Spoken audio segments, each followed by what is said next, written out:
Hi guys, how you doing? This is a video about how to tune into your own car and listen to its advice and basically listen to its own personal language. This car is going to talk to you. It's going to tell you whether things are right. It's going to tell you whether things are wrong. I'm constantly saying to my students, if it feels wrong, it is wrong, right? You can literally zone in and use your senses to feel whether you're driving right, okay? If it feels wrong, it is wrong. If it feels right, it is right, yeah? I'm constantly calling the clutch a diva because she will not let you get away with any fast clutch scenarios. I've made loads of videos about the clutch, of course, because the clutch is the most difficult thing to use really in a manual car, isn't it? So it's a bit of a diva. You need to stay on the biting point for 2 car lengths. You need to come off the clutch slowly and carefully and just treat it right. And if she doesn't get the correct treatment, she's going to stall you. She's going to embarrass you in front of your friends. She's going to tell you off by jerking and give you a really nasty little drive, right? You've got to feel into the car, listen to it, understand its own personal language. It's literally talking to you, right? So I've just made a few like little things written down. So times that you're going to be able to listen to the vehicle or feel into the vehicle, let's just start from a basic. If you're at the side of the road and you're about to pull away, you've got your handbrake on and everything. If you set a biting point that's too strong, okay, so you've set your gas, you've come up to the biting point and we've gone way too strong, the very first thing that you're going to hear is like a creaking noise, a creaking. The car's going to start shaking and labouring, right? Because your biting point that you've selected is way too strong.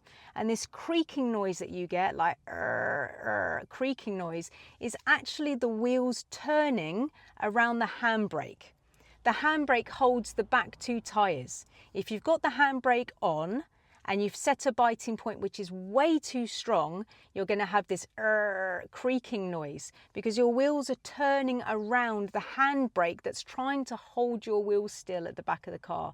You don't want to have any creaking noises, no shaking noises, no labouring. You don't need a biting point like that. You never need a biting point like that. Sometimes when I'm teaching students, we go down the teaching sort of realm together, months and months have passed. And then sometimes a student will say, like if we go up to a hill or something, I'll say, okay, how do we do this hill start? And they'll say, I need to set the gas and I need to find a really strong bite. I have never ever taught that. I don't know where this comes from. I've been a driving instructor for 22 years and I've noticed that some students will say, I need a very strong bite. You never need a very strong bite. You need a bite. Yeah, so this little bite and big bite thing, don't know where that came from. I've never turned around to my students and said, okay, let's get a really big bite. I've never said that. I've said, get the biting point because the clutch plates come together and they meet. Yeah, so this clutch, there's 2 clutch plates, one's connected to the engine and one's connected to the tyres, yeah? And then your clutch is literally just like putting your clutch plates together.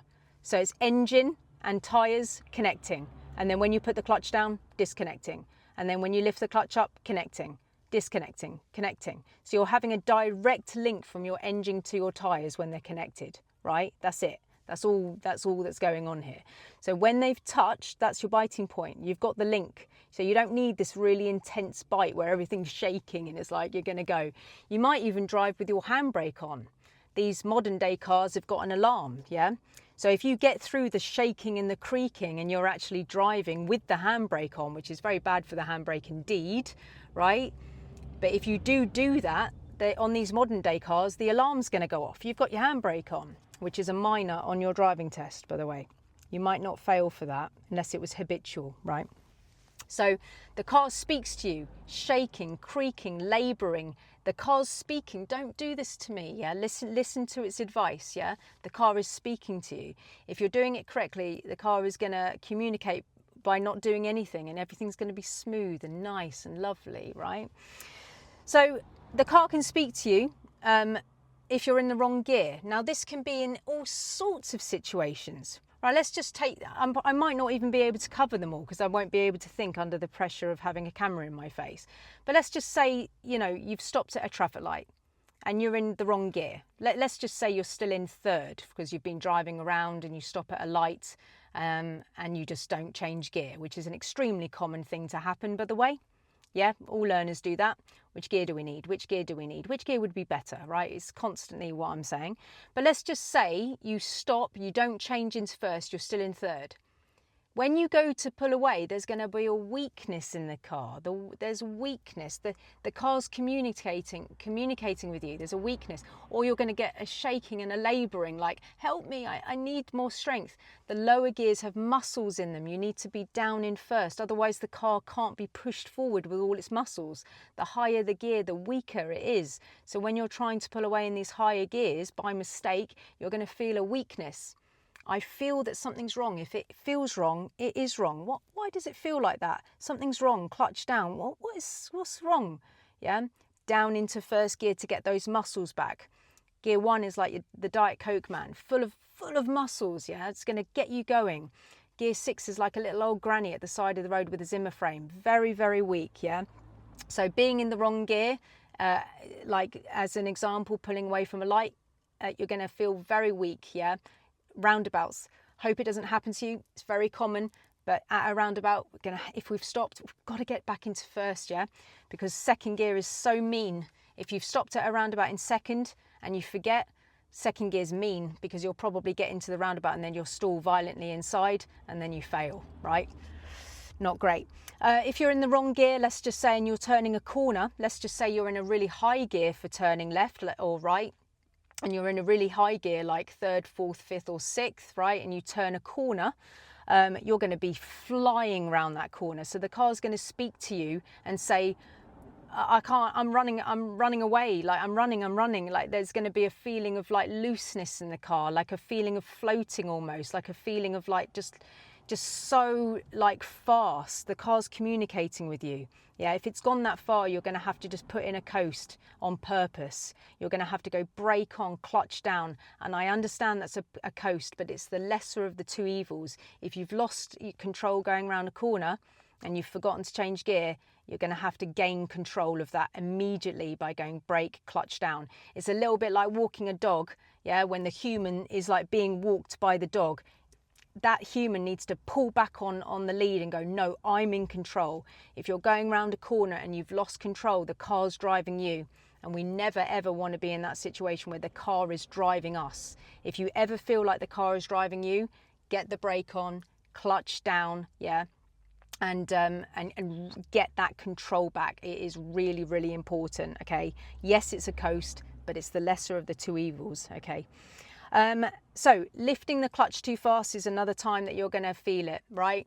So if you're driving down the road and you're just like, you've pulled off in first and then you change to second and you lift the clutch too quickly, you're going to get that, yeah? You've slapped the clutch plates together too fast, like that. And then when you change to third, you lift the clutch too fast, like that. You're hitting these clutch plates together too fast.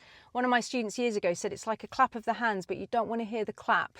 You come up to the biting point, hold for 2 car lengths and then come off. Up to the biting point, hold for 2 car lengths and come off. Up to the biting point, hold for 2 car lengths to come off. Every time you go up a gear, that 2 car lengths is going to be a lesser amount of space, it feels, because you're driving faster and faster. So you're going to have the most amount of problems pulling off in first gear because you need to stay on the biting point for 2 car lengths, which seems longer. And first to second, you need to stay on the biting point for longer.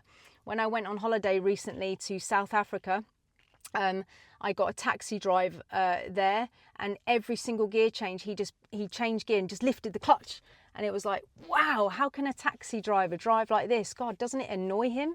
You know, like normally if a student has this particular problem, they get so irritated by it themselves that they normally soften that out and they normally smooth that out. It's a bit like braking, heavy, harsh braking, yeah? That happens to students all the time. They leave all their braking until the last minute and think they need to brake at the very, very end.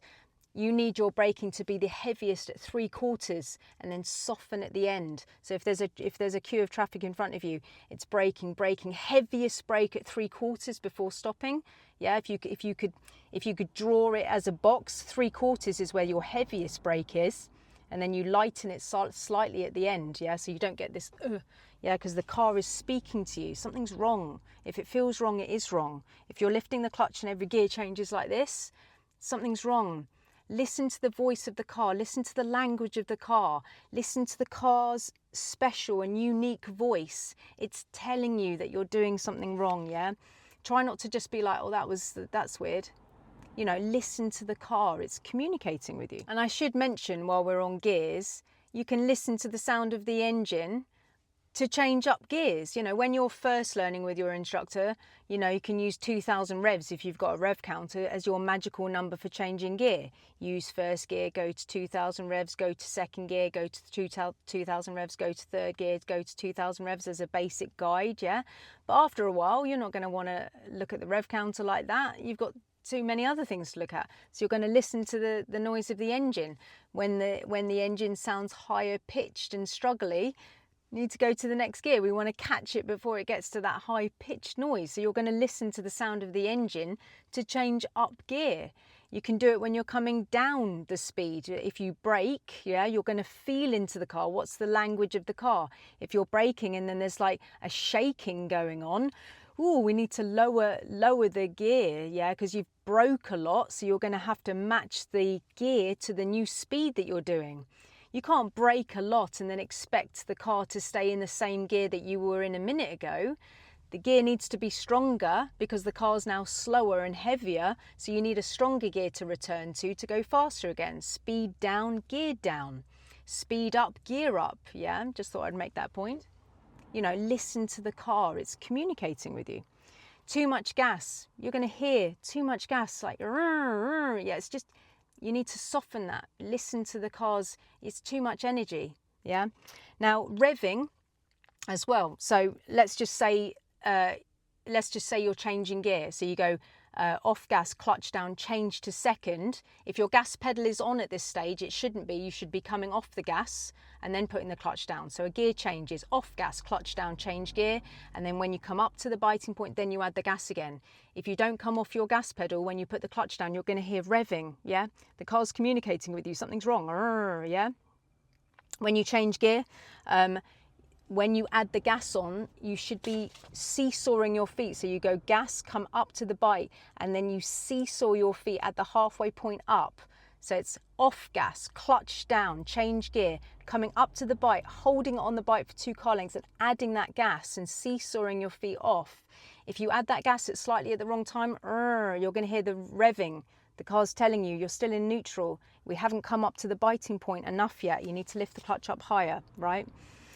Same thing at a traffic light at the side of the road if you've parked. If you can hear the gas pedal, you're still in neutral. Yeah, if you're not moving anywhere, if there's no movement going on, you're not in gear yet, or you're in neutral. There's 2 ways to be in neutral. Physically here, like with the gear stick, physically there, or the clutch down, because nothing's touching in the car. It doesn't matter where that looks like it is. The gear stick can look like it's in any gear, but if your clutch is down, your clutch plates aren't touching. You're in neutral. You're not. Nothing's engaged. Nothing's together. So if you use the gas at that stage, you're just going to hear it revving away. You know, all of the boy racers. Yeah, I'm not teaching you to be a boy racer, but let's just say you were. This person's parked really opposite me and it's really awkward now. So if you were at a, where was I? If you were at a, I've really lost my train of thought. Where was I? Revving. If you were at a traffic light and you've got a boy racer there, right? Not teaching you to be a boy racer, but if, you know, they look at each other and they go, rum, rum, rum. Yeah, they're in neutral. Yeah, so they've either got the clutch down and they're using their gas to like play with their friend or whatever, or they're in neutral physically down at the bottom, rum, rum, rum. You can't, yeah. Basically, if it feels wrong, it is wrong. Listen to the vehicle. The car's speaking to you. This is just a tiny little list, right? But like, listen to the car. If it's communicating with you, it's telling you something's wrong. If it feels wrong, it is wrong. If it feels right, it is right. If it sounds wrong, it is wrong. If it sounds right, it is right. There's a smoothness.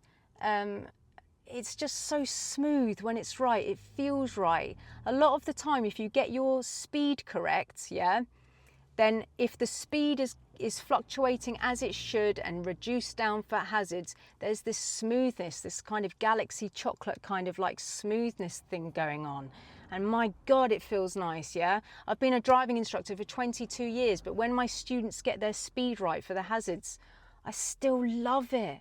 I still love it. I love it when my students get it right, because that silky smooth texture to the drive is so nice, yeah? I still enjoy it so much when my students the other day my student drove beautifully and I goose pimples just went like all over my arms, yeah, because it was perfection. I can't even remember what they did, but they did something and I just goose pimpled everywhere because I was like, oh, you've nailed it. You've totally got it. Well done. And it makes me happy, yeah. But listen to the car, yeah, because when I've gone, if I'm your driving instructor, when I've gone, you haven't got my voice anymore, right? You've got the car's voice, you've got the car's information, you've got the car's language talking to you. What did I do wrong there? I felt something, yeah? What was that? How can I make that better next time? When your instructor's long gone, when your parents are long gone and you're on your own in this car, listen to the car.